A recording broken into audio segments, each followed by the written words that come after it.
येतात या सगळ्या यंत्रणा। खरं तर धन्यवाद विजयजी, आपण आमच्याबरोबर जोडला गेलात त्यासाठी। थेट आपण आता स्टुडिओतून जाणार आहोत पुण्यामध्ये चंद्रशेखर भांगे आमचे प्रतिनिधी आपल्याला माहिती देत आहेत। चंद्रशेखर भांगे, एका बाजूला छत्रपती शिवाजी महाराज टर्मिनस सुरक्षेच्या कारणास्तव रिकाम करण्यात आलेलं आहे, दुसरीकडे पुण्यातली या घडीची परिस्थिती काय आहे? पुणे देखील अलर्टवर आहे का? चंद्रशेखर सर, खरं तर आपण पाहिलं की पुण्याला यापूर्वी 3 वेळेस जे आहेत ते बॉम्ब ब्लास्ट झालेले आहेत आणि या सगळ्याची खबरदारी म्हणून आपण बघू शकतो त्या ठिकाणी पुणे पोलीस जे आहेत ते अलर्ट मोडवरती आपल्याला दिसत आहेत। पोलीस जे आहेत रेल्वे स्थानकावरती दाखल होऊन जे प्रवासी आहेत त्यांच्या सगळ्या बॅग ज्या आहेत त्या तपासत आहेत।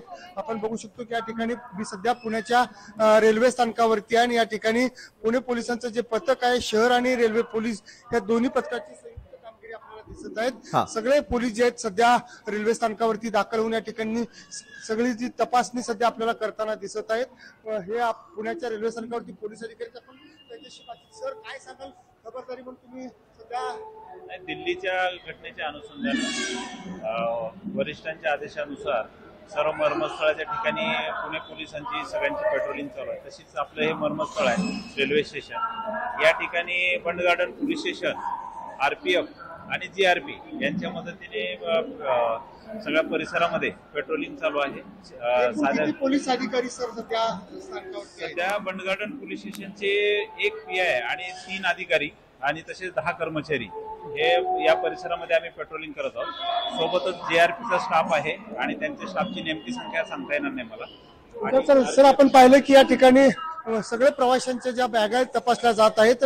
पोलीस या ठिकाणी ऍक्शन मोडवरती आपल्याला दिसत आहेत आणि सगळ्या प्रवाशांच्या बॅगा तपासत आहेत।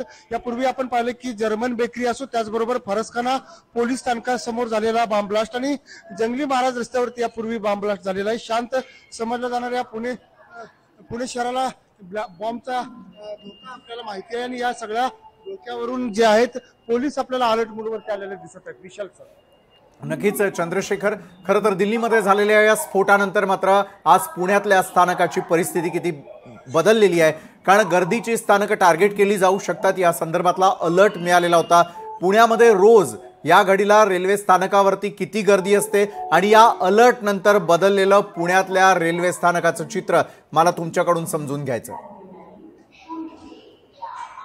सर, दररोज आपण बघतो की या टायमाला जे आहे ते मोठ्या प्रमाणात या ठिकाणी गर्दी असते, परंतु सगळे प्रवासी जे आहेत ते आता एका लाईनतून जे आहे ते आतमध्ये सोडण्यात येत आहेत आणि हे जे सगळे प्रवाशांच्या बॅग आहेत त्या कसून त्यांची तपासणी केली जात आहेत। आपण बघू शकतो की दूरपर्यंत या सगळ्या प्रवाशांची जी आहे ती रांग लागलेली आहे आणि एकाच बाजूने जे आहेत ते प्रवासी सोडले जात आहेत। आपण बघू शकतो की आरपीएफचे जवान आहेत, बंड garden police station, railway police, सगळे पोलीस यंत्रणा ज्या आहेत त्या सगळ्या कामाला लागलेल्या आहेत आणि या ठिकाणी आपल्याला दाखवतो त्या ठिकाणी सगळं मोकळा भाग आपल्याला दिसत आहेत, येणारे प्रवासी आपल्याला दिसत आहेत, परंतु आतमध्ये रेल्वे स्थानकामध्ये जे प्रवासी जाणार आहेत त्यांच्यासाठी जी आहे ती एकच जी रांग आहे ती आपल्याला दिसत आहेत आणि ती सुद्धा रांग जी आहे ती अगदीच त्यांच्या बॅग असो, पिशव्या असो, त्या कसून त्या सगळ्याची तपासणी केली जात आहे। विशाल सर, चंद्रशेखर, तुम्ही आमच्याबरोबर अशाच प्रकारे जोडलेले राहा। पुण्यातले तर अलर्ट्स आपण घेतो आहोतच, मात्र मुंबईतल्या गेटवे ऑफ इंडिया परिसरामधून यावेळेला उमेश